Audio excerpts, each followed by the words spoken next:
जय जिनेंद्र दर्शकों, आज के इस वीडियो में आपका स्वागत है। आज के वीडियो में हम पंच कल्याणक क्या होते हैं इसी के ऊपर बात करेंगे। तो आइए देर न करते हुए इस वीडियो को शुरू करते हैं।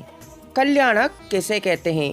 कल्याणम करोति इति कल्याणक, अर्थात पूज्य महापुरुषों के जीवन में 5 अवसर जो जगत के प्राणी मात्र के लिए कल्याण एवं मंगलकारी होते हैं, उन्हें हम कल्याणक कहते हैं।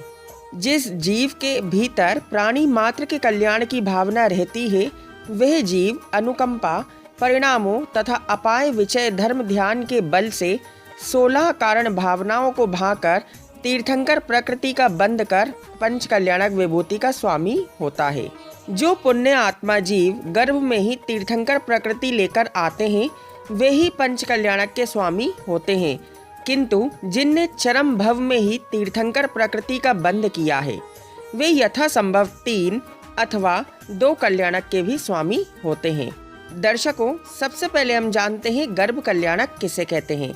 भगवान के गर्भ में आने से 6 मास पूर्व से लेकर जन्म पर्यंत 15 मास तक उनके जन्म स्थान में कुबेर इंद्र द्वारा 4 बार 3.5 करोड़ अर्थात 14 करोड़ रत्नों की वर्षा प्रतिदिन होती है। दिक् कुमारी देवियां माता की परिचर्या एवं गर्भ का शोधन करती हैं। गर्भ वाले दिन से पूर्व रात्रि में माता को उत्तम 16 स्वप्न दिखाई देते हैं। उन स्वप्नों के द्वारा भगवान का गर्भावतरण निश्चय कर माता पिता प्रसन्न होते हैं। दर्शकों, अब जानते हैं जन्म कल्याणक किसे कहते हैं। भगवान का जन्म होने पर स्वर्गों में देवों के भवनों में स्वयं घंटे बजने लगते हैं। 12.5 करोड़ वाद्य यंत्रों की ध्वनि होने लगती है। इंद्रों के आसन कंपायमान हो जाते हैं, जिससे उन्हें भगवान के जन्म का निश्चय हो जाता है। यहाँ तक कि भगवान का जन्म होते ही नरकों के 84 लाख बिलों में दिन रात लड़ मर रहे उन नारकियों को भी क्षण भर के लिए शांति का वेदन होता है। भवनवासी आदि 16 स्वर्गों तक के सभी इंद्र व देव परिवार सहित भगवान का जन्मोत्सव मनाने बड़ी धूमधाम से मध्यलोक में आते हैं तथा सभी अहमिंद्र अपने स्थान पर ही 7 पग आगे जाकर भगवान को परोक्ष नमस्कार करते हैं। दिक् कुमारी देवियां भगवान के जाति कर्म पूर्ण करती हैं। कुबेर नगर इंद्र की अद्भुत शोभा करता है। सोधर्म इंद्र की शची इंद्राणी इंद्र की आज्ञा से प्रसूति गृह में जाती है और माता को मायामयी निद्रा से सुलाकर उनके पास एक मायामयी बालक लेटाकर शिशु भगवान को लाकर इंद्र को गोद में दे देती है।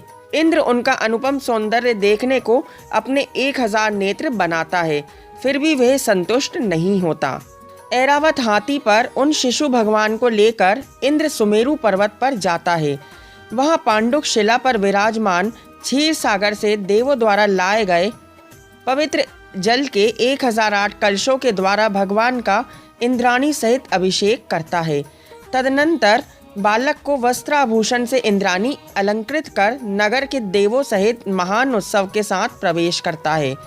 तांडव नृत्य आदि अनेक मायामयी आश्चर्यकारी लीलाएं इंद्राणी के साथ करता है। इन सब क्रियाओं से शची इंद्राणी स्त्री पर्याय में होने पर भी अत्यंत शुभ पवित्र गदगद परिणामों से इतना पुण्य बंद कर लेती है कि वह भी स्त्री लिंग छेद करते हुए एक भवावतारी हो जाती है। बालक के दाहिने हाथ के अंगूठे में अमृत भरकर तथा बालक को इंद्राणी के द्वारा प्रसूति गृह में माता के पास लेटाकर सोधर्म इंद्र इंद्राणी सहित स्वर्गलोक लौट जाते हैं। तब कल्याणक किसे कहते हैं? कुछ काल तक राज्य विभूति का भोग करने के बाद किसी एक दिन कोई कारण पाकर भगवान को वैराग्य उत्पन्न हो जाता है।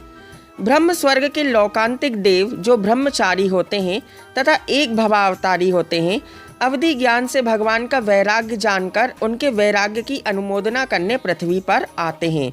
इंद्र द्वारा अभिषेक करके वस्त्र आभूषण से अलंकृत करता है। फिर कुबेर द्वारा लाई गई पालकी में भगवान विराजमान होकर वन के लिए विहार करते हैं। उस पालकी को पहले मनुष्य कंधों पर लेकर कुछ कदम चलते हैं। इसके पश्चात देवलोक दीक्षा स्थल तक उस पालकी को ले जाते हैं। तपोवन में पहुंचकर भगवान सिद्धों की साक्षी लेकर उनको नमस्कार करके वस्त्राभूषण का त्याग करके केश का लुंचन कर दिगंबर निर्ग्रंथ मुद्रा धारण कर लेते हैं। सौधर्म इंद्र केशों को एक मणिमय पिटारे में रखकर क्षीर सागर में क्षेपण करता है। वह दीक्षा स्थान तीर्थवन बन जाता है। इस प्रकार भगवान बेला तेला के उपवास का नियम लेकर ओम नमः सिद्धेभ्यः कहते हुए स्वयं दीक्षा ले लेते हैं, क्योंकि वह स्वयं जगत गुरु हैं। नियम पूरा होने पर आहार हेतु नगर में आते हैं तथा यथाविधि 46 दोष टाल कर आहार लेते हैं। दाता के घर पंचाश्चर्य होते हैं। प्रथम आहार दाता आहार तीर्थ का प्रवर्तक कहा जाता है तथा उसी भव से अथवा अति अल्प भव में मोक्ष सुख को प्राप्त करता है। दर्शकों, अब जानते हैं ज्ञान कल्याणक कैसे होता है। भगवान क्रम से ध्यान की श्रेणियों में आरूढ़ होते हुए 13वें गुण स्थान में पहुंचकर 4 घातीय कर्मों का नाश कर केवल ज्ञान आदि की आश्चर्यकारक अनंत चतुष्टय लक्ष्मी को प्राप्त करते हैं। उस समय 8 प्रातिहार्य प्रकट होते हैं। सौधर्म इंद्र की आज्ञा से कुबेर भव्य समव शरण की रचना करता है। समव शरण में 12 सभाओं में यथास्थान देव, मनुष्य, तिर्यंच, मुनि, आरिका, श्रावक, श्राविका आदि बैठकर भगवान के उपदेशामृत का पान कर अपना जीवन सफल करते हैं। भगवान का विहार अत्यंत धूमधाम से होता है। याचकों को किमिक्षक दान दिया जाता है। भगवान के पग तले देव स्वर्ण कमलों की रचना करते हैं, किंतु भगवान उन कमलों से 4 अंगुल अधर आकाश में गमन करते हैं। आगे आगे सहस्त्र आरों वाला धर्म चक्र चलता है। नगाड़े आदि विभिन्न मधुर ध्वनि वाले बाजे बजते हैं। इंद्र देवगण राजाओं के साथ आगे आगे जय जयकार करते चलते हैं। मार्ग अष्टमंगल द्रव्यों से शोभित रहता है। ऋषिगण पीछे पीछे चलते हैं। विरोधी जीव भी वैर विरोध भूल जाते हैं। अंधे बहरे भी दिखने सुनने लग जाते हैं। चारों ओर सुभिक्ष का वातावरण हो जाता है। दर्शकों, अब जानते हैं भगवान का निर्वाण कल्याणक महोत्सव कैसे मनाते हैं। आयु के अंतिम समय में भगवान योग निरोध द्वारा ध्यान में स्थिर हो 4 अघातीय कर्मों का भी नाश कर देते हैं और 14वें गुण स्थान में चरम समय में निर्वाण धाम को प्राप्त करते हैं। देवतागण निर्वाण कल्याणक की पूजा करते हैं। भगवान का शरीर कपूर की भांति उड़ जाता है। सौधर्म इंद्र उस स्थान पर भगवान के लक्षणों से युक्त सिद्धशिला का निर्माण करता है। जिस प्रकार 4 घातीय कर्मों से रहित अरहंत भगवान पंच कल्याणक महाविभूति से शोभायमान होते हैं, वैसे ही हमारा परम शुद्ध आत्मा भी अरहंत भगवान के समान पंच कल्याणक का स्वामी है।